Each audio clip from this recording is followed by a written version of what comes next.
Golf যখন খেলতে আসবেন শারীরিকভাবে মানসিকভাবে আপনি অনেক অনেক বেশি প্রশান্তি ফিল করবেন। গলফের মাঠে আসলে কেন জানি ওই বিষণ্ণতা চলে যায়, মন খারাপটা অটোমেটিক চলে যায়। সবুজের মধ্যে থাকতে পারছেন, সবুজের মধ্যে থাকলে কিন্তু আমাদের চোখের জন্য খুব ভালো। এবং রোদের মধ্যে আমি খেলছি, রোদের মধ্যে আমি পর্যাপ্ত পরিমাণ আমার প্রতিদিনের যা ভিটামিন ডি দরকার আমি নিতে পারছি। তো আমরা প্রায়শ যশোর ক্যান্টনমেন্টে টুর্নামেন্ট হতো, তো আমি ওখানে খেলতে যেতাম।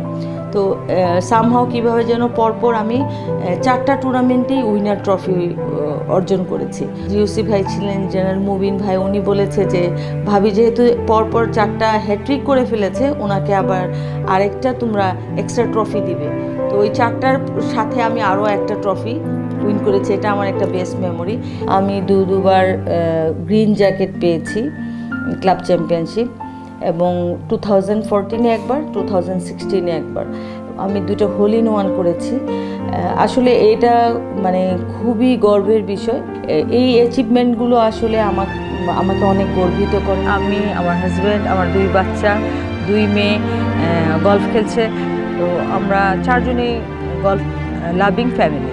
আমার স্পাউস অনেক ভালো খেলে, আমি এবং আমার হাজব্যান্ড একসাথে খেলি এবং আমাদের অনেক ভালো লাগে, আমরা অনেক এনজয় করি। তো যখন আমরা অবশ্য একটা ম্যাচ প্লে খেলি, তো ম্যাচ প্লে খেলে যখন ও উইন করে তখন তাকে আমি একটা গিফট দেই, এবং আমি যখন উইন করি ও আমাকে একটা গিফট দেয়, যেটা আমাদের খেলাটা এই মানে ইন্সপিরেশনটা আরও বেশি হয় এবং ভালো লাগে।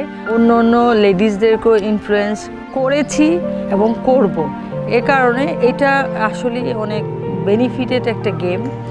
এটা এমন একটি খেলা, ছোট থেকে একদম বৃদ্ধ বয়স পর্যন্ত একমাত্র গলফই খেলা যায়। অন্য খেলাগুলো কিন্তু আমি বৃদ্ধ বয়স পর্যন্ত খেলতে পারছি না।